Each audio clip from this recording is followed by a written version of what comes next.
छात्रगण कृपया ध्यान देंगे। आज का टॉपिक भारत में यूरोपीय कंपनियों का आगमन। आखिर कैसे भारत में यूरोपीय कंपनियों का आगमन हुआ, किस तरह से यहाँ पर व्यापार किया उन्होंने और फिर धीरे धीरे संपूर्ण भारतीय साम्राज्य को अपने अधीनस्थ कर लिया और भारत को लगभग 200 वर्षों तक गुलाम बनाकर यहाँ की खनिज संपदा, यहाँ की प्राकृतिक संपदा तथा यहाँ के आर्थिक संपदा को धीरे धीरे निचोड़ता रहा और भारत को कंगाल बना दिया। तो आज हम लोग छात्रगण ध्यान देंगे कि आज हम यूरोपीय कंपनियों के आगमन के बारे में हम लोग सही जानकारी और सही तथ्यों के बारे में जानेंगे। तो सबसे पहले यूरोपीय कंपनियों में आने वाले सबसे पहला जो देश था वो पुर्तगाल था।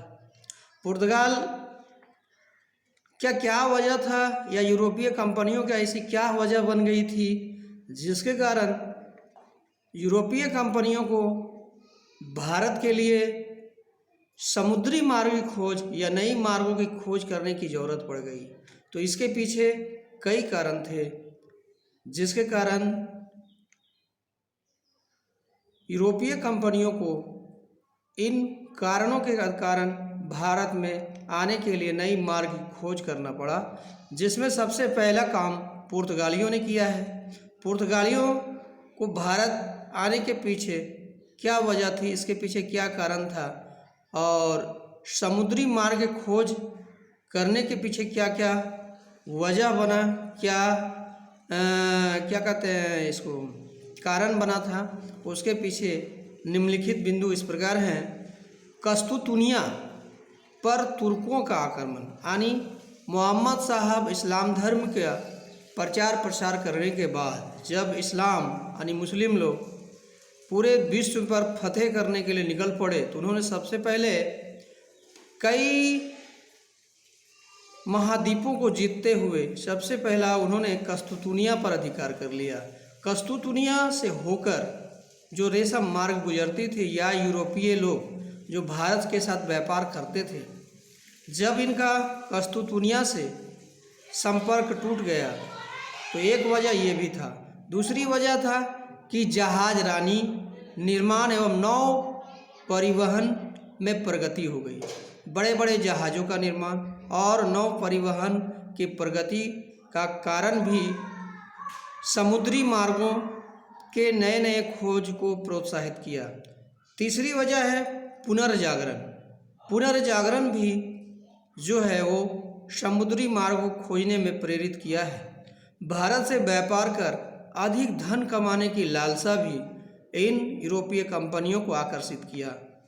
यूरोप एवं एशिया के व्यापार पर वेनिस एवं जिनेवा के व्यापारियों का अधिकार हो गया और अधिकार होने के कारण ये व्यापारी पुर्तगालियों या यूरोपीय कंपनियों से सामान खरीदते थे जो काफ़ी महंगे दरों पर खरीदना पड़ता था और ये ज़्यादा मुनाफा नहीं कमा पाते थे। जिस तरह से वेनिस और जिनेवा के व्यापारी लोग जितना मुनाफा कमाते थे उतना ये लोग मुनाफा नहीं कमा पाते थे, इसलिए वे भी चाहते थे कि मैं सस्ते दर पर अधिक से अधिक मुनाफा कमाऊं और इसी कारण से वे नई समुद्री मार्गों की खोज कर रहे थे। अंतिम जो कारण है वो है एशिया का अधिकांश व्यापार जो था, एशिया का अधिकांश व्यापार जहाँ से काली मिर्च और मसाले और अन्य सामग्री जो थे वो अरब वासियों के हाथों में था। ये अरब वासी और भूमध्य सागरीय लोग जो थे यहाँ से खरीदते थे, सारा माल एकत्रित करते थे और ये सारा माल फिर वेनिस और जेनेवा के व्यापारियों को बेच देते थे। फिर जेनेवा और वेनिस के व्यापारी लोगों से यूरोपीय कंपनियां खरीदती थी, जिसके कारण से ये तीन स्तर में मुनाफा कमाई जाती थी, जिसके कारण अंतिम जो स्तर होता था वो स्तर आपका यूरोपीय कंपनियों का होता था, जिन्हें बहुत मामूली मुनाफे पर काम करना पड़ता था। अतः वे लोग इससे अधिक मुनाफा कमाना चाहते थे, यानी वे भी अरब व्यापारियों और वेनिस और जेनेवा के व्यापारियों की तरह अधिक से अधिक मुनाफा कमाने के लिए ये समुद्री मार्ग को खोजने के लिए प्रोत्साहित हुए। अगला जो है कि पुर्तगालियों ने इसमें अहम भूमिका निभाई और पहला जो व्यक्ति था जिसने भारत को समुद्री मार्ग के द्वारा नई रास्ता को खोज डाला, वो था पहला व्यक्ति Vasco D gamma. Vasco D gamma पहला साहसी नाविक था जिसने 17 मई 1498 ईस्वी को कैप ऑफ गुड होप होते हुए एक गुजराती पथ प्रदर्शक अब्दुल मनिक की सहायता से कलिकट बंदरगाह पर कपाक डाबू नामक स्थान पर पहुंचा। यहाँ कलिकट का शासक उस समय जैमोरिन था और वास्को डी गामा का भव्य स्वागत किया।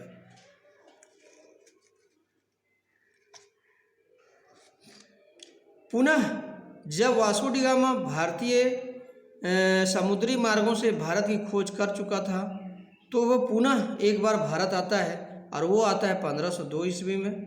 वास्को डी गामा का पुनः भारत आना होता है। अब भारत आने के क्रम में यूरोपीय कंपनियों का क्रम कैसा है, तो सबसे पहले पुर्तगाली आते हैं, उसके बाद डच आते हैं। डच मतलब हॉलैंड या थाईलैंड। उसके बाद ब्रिटिश यानी ब्रिटिश, उसके बाद डेनिश के बाद फ्रांसीसी और फ्रांसीसी के बाद स्वीडन। ये सारे व्यापारी इस प्रकार से निम्न क्रमों से आते हैं। सबसे पहले पुर्तगाली, उसके बाद डच के बाद ब्रिटिश के बाद डेनिश और डेनिश के बाद फ्रांसीसी और फ्रांसीसी के बाद स्वीडन। ये लोग क्रम से इस प्रकार आते हैं और सबसे अंत में स्वीडन आता है और सबसे पहले पुर्तगाली आता है। और कहा जाता है कि जब इनकी जानी होती है तो सबसे लास्ट में जो पहले आया था वही सबसे लास्ट में जाता है। यानी कहा जाए तो 1961 में पुर्तगाली भारत से जाते हैं। तो पुर्तगालियों के बारे में हम लोग कुछ जानेंगे।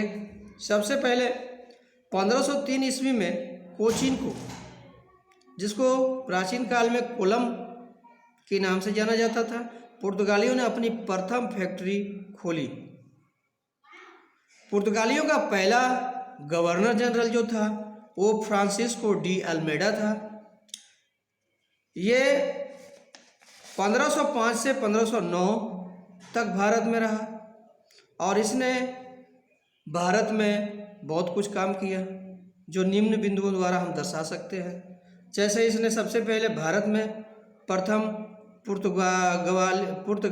पुर्तगाली गवर्नर बनने का अधिकार प्राप्त किया है। इसने 1909 ईस्वी में मिस्र, तुर्की और गुजरात की संयुक्त सेना परास्त किया और द्वीप पर अधिकार कर लिया। तो आज की वीडियो इतना ही। अगले दिन फिर इसके आगे क्रम को